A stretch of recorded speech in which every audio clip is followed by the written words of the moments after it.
మీ ఎలాంటి వ్యాపార ప్రకటనలకైనా వెంటనే మా ఛానల్ సంప్రదించండి. అందరికీ నమస్కారం. నేను శిరీష. ఈరోజు మనతో పాటు ఉన్నారు ప్రముఖ ఆధ్యాత్మికవేత్త, ఆస్ట్రోన్యూమరాలజిస్ట్ జయప్రద గారు. అమ్మతో మాట్లాడదాం. అమ్మ నమస్కారం. నమస్తే అమ్మ. శ్రీమాత్రే నమః. అమ్మ, చూస్తుండగానే ఈ 2020 సంవత్సరం గడిచిపోయింది. సో ఆంగ్ల నూతన సంవత్సరం 2026కి అడుగు పెడుతున్నాం. ప్రతి ఒక్కరికి ఉండేదే మా రాశి వారికి ఎలా ఉండబోతుంది, ఎలాంటి జాగ్రత్తలు తీసుకోవాలని. ముఖ్యంగా చూసుకుంటే కుంభరాశి వారికి ఈ మాసం అంతా అంటే 2026 ఇయర్ మొత్తం ఎలా ఉండబోతుంది, ఎలాంటి జాగ్రత్తలు తీసుకోవాలి, ఏ దైవాన్ని పూజించమంటారు? ఖచ్చితంగా అమ్మ, 2026 కుంభరాశి వాళ్ళు తీసుకోవాల్సిన జాగ్రత్తలు చాలా ఎక్కువగానే ఉన్నాయి. జాగ్రత్తలు తీసుకుంటూ ముందుకు వెళ్తే అన్ని అనుకూలంగా వీళ్ళకి అంటే వడ్డించి విస్తలాంటి జీవితాన్ని మనం హ్యాపీగా తినచ్చు కూర్చొని. అలాంటి లైఫ్ అనమాట వీళ్ళది ఎప్పుడు కూడా. కుంభరాశి వాళ్ళకి ఏంటంటే ఏది వచ్చినా ఏ కష్టం వచ్చినా వాళ్ళు దాన్ని హ్యాండిల్ చేసేసుకుంటారు. పర్లేదు లేదని చెప్పేసి.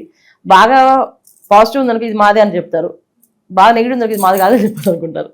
సో ఈ తత్వం ఉండడం మంచిది లక్షణం. ఎందుకంటే యాక్చువల్లీ కుంగిపోవడం కుసించిపోవడం కంటే ఏమన్నా ఏదో బ్యాలెన్స్ చేసుకోగలగాలి. వాళ్ళు అనాలిసిస్ చేసుకున్నా నాకు ఇది అవసరం లేదు, నేను వెనకలేదు అని చెప్పి ఏదైతే బాగా చెప్తారో వాళ్ళ దగ్గర విని సరే అమ్మాయి ఇది బాగుందని చెప్పారు కదా అని అనుకోవడంలో గొప్ప విషయం ఇది. ఒక విధంగా ఏంటంటే వీళ్ళని ఈ విషయం మనం పొగడొచ్చుకుంటాం హ్యాపీగా. చాలా మంచి వాళ్ళు, హుందాగా ఉండేవాళ్ళు వీళ్ళు. అయితే ఈ కుంభరాశి వాళ్ళకి ఈ సంవత్సరంలో ఫలితాలు మనం తీసుకుంటే వర్ష ఫలితాలు అంటే ఆంగ్ల నూతన సంవత్సర ఫలితాలు ఎప్పుడు కూడా ఏంటంటే ఉగాది నుంచి ఉగాది తెలుసుకోవడం వల్ల, ఏదైనా క్షేత్రంలోనో లేదా గుళ్ళోనో వినడం వల్ల ఎటువంటి ఇబ్బంది వచ్చినా ఈ సంవత్సరం మీకు ఈ ప్రాబ్లమ్స్ ఉన్నాయి, ఈ ఇబ్బందులు వస్తాయంటే అక్కడ దేవుడి దగ్గరికి వెళ్ళి స్వామి మాకు ఏమో రాకుండా నువ్వే కాపాడు అంటే అక్కడ చుట్టూ ఉండే ఎనర్జీస్ ఎలా ఉంటాయి, పాజిటివ్ హై పాజిటివ్ ఎనర్జీస్. తదాస్తు దేవతలు తదాస్తు అన్నారు అసలు. అలాగే దానితోడు అక్కడ ఉన్న పూజారి గారు వచ్చి మనకి తీర్థం ప్రసాదం సెటారి పెట్టి మనోవాంఛా ఫల సిద్ధిరస్తు, ఇష్టకామ్య ఫల సిద్ధిరస్తు, ఇష్టకామ్యార్థం అని చెప్పి చదువుతూ ఉంటారు వాళ్ళు. ఈ రెండు చదవడం వల్ల ఏంటంటే మనకి అన్ని అనుకూలంగా మారిపోతాయి. ఇప్పుడు మనం ఏదైతే వింటున్నామో జనవరి నుంచి డిసెంబర్ దాకా ఫలితాలు ఇవన్నీ ఏంటంటే 2026 మొత్తం కలిపితే వచ్చిన నెంబరు 10, అంటే 0 తీస్తే 1 నెంబరు. 26 అనే ఓన్లీ తీసుకుంటే 8 నెంబరు, అంటే 1 and 8 కాంబినేషన్. అలాగే 1 నెంబర్ తీసుకుంటే కూడా ఒక రకమైన ఫలితాలు, 8 నెంబర్ తీసుకుంటే ఒక రకమైన ఫలితాలు. ఈ రెండు ఫలితాలు ఏంటి? ధర్మ పరిపాలనే. అంటే ఇక్కడ 1 నెంబరు పరిపాలన ఎప్పుడు ఎలా ఉంటుంది? సూర్య భగవానుడిది. ఎప్పుడు కూడా ఏదున్నా నిజాయితీగా ఉండాలి, ధర్మంగా చేయాలి, అప్పుడే ఆయన అనుగ్రహిస్తారు. ఇక్కడ 8 నెంబర్ ఏంటి? శని కన్మాధిపతి. సో కర్మ ఏదైతే ఉందో అది కంప్లీట్గా నువ్వు అనుభవించాల్సింది. ఇప్పుడు నీకు ఈ క్షణం నువ్వు కాసేపు ఏడవాలి, ఖచ్చితంగా నువ్వు ఏడవలసింది. నాకు ఏడు ప్రాధాన్యం అంటే కంట్లో దూలు పడుతున్నావు టైంకి, ఆటోమేటిక్గా నీళ్ళు వచ్చేస్తాయి కదా. ఆ నలక కోసం చాలా కష్టపడతావు, ఏడుస్తావు కదా. ఇది కర్మ అనమాట. అంటే మన కర్మ అనుభవించాలి అన్నప్పుడు అది ఎలాగైనా అనుభవించాల్సింది. అది నేను ఇంత హుందాగా ఉంటా, నాకు అవసరం లేదంటే ధూళి పడుతుంది కంట్లో, లేదా ఏదైనా తినేటప్పుడు మనకి వస్తుంది కదా, తలుచుకున్నారు ఎవరు అనుకుంటే బాగా దగ్గు వస్తుంది విపరీతంగా, వచ్చినప్పుడు ఆటోమేటిక్గా కాస్త కష్టపడతాం. ఇది అనుభవించేది కర్మ. అందుకని ఈ సంవత్సరం అంతా ఏంటంటే వీళ్ళకి రెండింటికి సిద్ధంగా ఉండాలి. ధర్మ పరిపాలన చేసే వాళ్ళందరూ హ్యాపీగా ఉండొచ్చు, ఎటువంటి ఇబ్బందులు లేవు. అంటే ధర్మంగా బతికేవాళ్ళు, మనిషికి సాయం చేసేవాళ్ళు. నా పని తప్ప పక్క వాళ్ళ పనితో సంబంధం లేదు, నా పని అయితే నేను చేసుకుని వెళ్దాం, పక్క వాళ్ళకి ఏం జరిగింది నాకు అవసరం లేదు, పక్క వాళ్ళతో సంబంధం లేదు నాకు అనుకునే వాళ్ళకి అనుకూలంగా ఉంటుంది. పక్క వాళ్ళతో ఒక సినిమాలో చూద్దాం, దాన్ని ఎంజాయ్ చేద్దాం అనుకునే వాళ్ళకి ఒక రకంగా ఇబ్బంది పడే అవకాశం ఈ సంవత్సరంలో కుంభరాశి వాళ్ళకి ఉంది. ఎందుకంటే వీళ్ళకి రాశిలో రాహువు శని భగవానుడు వక్రించి మళ్ళీ నార్మల్ స్థితికి వచ్చేసి ఆయన మీన రాశిలో ఉంటాడు. అంటే రాహువు శని, తర్వాత అతిచారంలో గురువు 6వ స్థానంలో.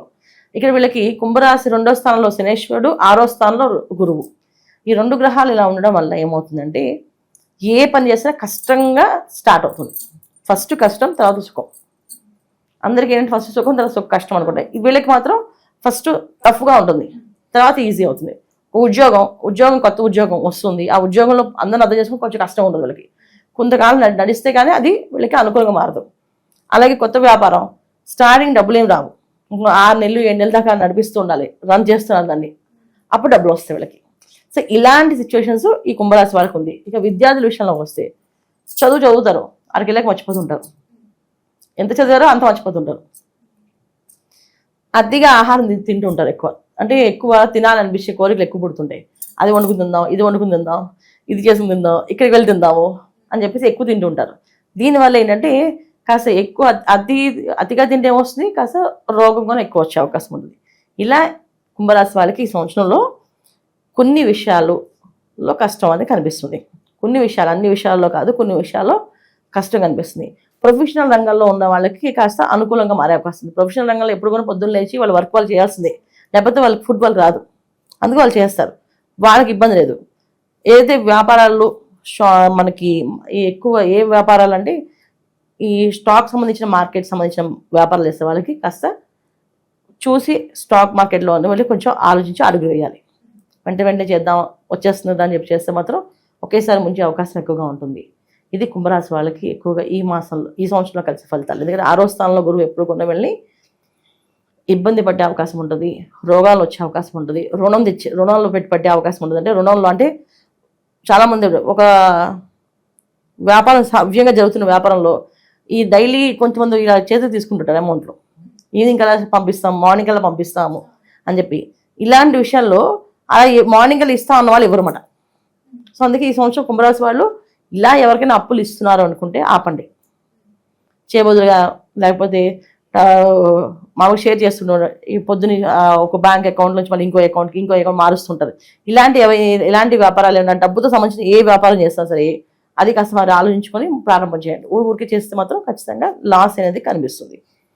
ఇంకా కుంభరాశి వాళ్ళకి తీసుకోవాల్సిన జాగ్రత్తల్లో ఏంటంటే అప్పులు చేయకూడదు. ఈ సంవత్సరం వీళ్ళు అప్పు చేస్తే అప్పు తీరదు, ఈ జన్మకు తీరదు, అలా ఉండిపోతుంది. అది క్రెడిట్ కార్డ్ అయినా అవ్వచ్చు, లేకపోతే ఏదైనా చేబదులైనా కావచ్చు.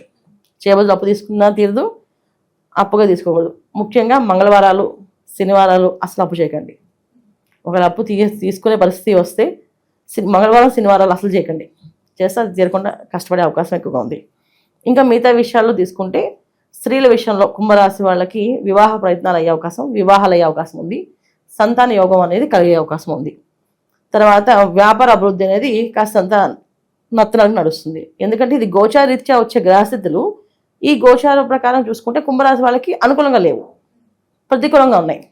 కానీ పర్సనల్ జాతకంలో అనుకూలంగా ఉంటే బ్రహ్మాండంగా యోగిస్తుంది. ఇప్పుడు కుంభరాశి అనుకుంటే పేరుతో తీసుకుంటూ ఉంది, నక్షత్ర వయసు తీసుకుంటారు కొంతమంది. ఈ నక్షత్రాల వయసు తీసుకునే వాళ్ళకి లగ్నం ఉంటుంది. సో లగ్నానికి రాహు ఏమయ్యాడు, శుభగ్రహమా పాపగ్రహమా ఆయన అయి ఉంటే వాళ్ళకి పాపగ్రహం కాకుండా శుభగ్రహం అయి ఉంటే యోగాలో ఉండొచ్చు. నేను చెప్పిన ఏమీ ఉండకపోవచ్చు, వాళ్ళు హ్యాపీగా సంపాదించుకోవచ్చు, బాగా బిజినెస్ ఫాస్ట్గా వెళ్ళొచ్చు. అందుకే పర్సనల్ జాతకాన్ని ఒకసారి చూపించుకొని జాతకంలో ఎటువంటి యోగాలు ఉన్నాయి, ఈ జాతక ప్రకారంగా నేను ఇప్పుడు ఇల్లు కట్టుకోవచ్చా, లేకపోతే ఏదైనా వ్యాపారం మొదలు పెట్టుకోవచ్చా, ఉద్యోగం మారచ్చా, లేకపోతే ఇల్లు కొనుక్కోవచ్చా, లేదా ఈ స్థలం మారచ్చా, ఈ ఊరు మారచ్చా, ఇవన్నీ కూడా పర్సనల్ జాతకంలోనే వస్తాయి. గోచరీత్యా అయితే ఏం చేసినా వీళ్ళకి ఏ అడుగు వేసినా అది కష్టంగా మారుతుంది తప్ప సుఖంగా అయితే మారదు. ఇది గోచరీత్యా ఫలితాలు అనమాట. ఇది కుంభరాశి వాళ్ళకి.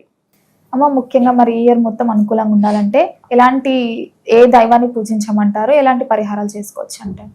ఖచ్చితంగా సుబ్రహ్మణ్య స్వామిని ఆరాధించుకోవడం. వీళ్ళు ఈ సంవత్సరం అంతా కూడా వీళ్ళు జంట నాగులు ఉన్న ఆలయాలకు వెళ్ళడము, అక్కడ ప్రతి మంగళవారం అక్కడ స్వాములకి పాలు పోయడము, అక్కడ అభిషేకం చేయించుకోవడము, తర్వాత ప్రదక్షిణాలు చేయడము, రావి చెట్టు ఉంటే రావి చెట్టు చుట్టూ ప్రదక్షిణాలు చేయడము, సుబ్రహ్మణ్య స్వామి ఆరాధన, సుబ్రహ్మణ్య స్వామి భుజంగ స్తోత్రం ఉంటుంది ఆ పారాయణ చేయడము, లేకపోతే శం శరవణ భవ అని మంత్రాన్ని చదువుకుంటూ ఉండడము, ఇవి చేసుకుంటూ వెళ్తూ ఉంటే వీళ్ళకి అన్ని అనుకూలం ఉంటాయి. ప్రతి మంగళవారం ఖచ్చితంగా వెళ్తూ ఉండాలి, ఇవి చేస్తూ ఉండాలి.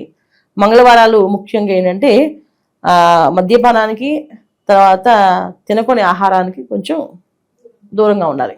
అది అంటే మద్యపానం మాంసాహారం ఈ రెండింటికి దూరంగా ఉండాలి, ఉంటే వీళ్ళకి అనుకూలంగా ఉంటుంది. ముఖ్యంగా ఈ సంవత్సరం అంతా వీళ్ళు ఎగ్గి తినకుండా ఉంటే ఇంకా మంచిది. అది ముట్టుకోకుండా ఉంటే ఇంకా కొంచెం అదృష్ట యోగాలు వచ్చే అవకాశం ఉంది. అమ్మ ఓవరాల్గా 2026లో కుంభరాశి వారికి ఎలా ఉండబోతుందో తెలియజేసినందుకు ధన్యవాదాలు. నమస్తే. శ్రీమాత్రే నమః.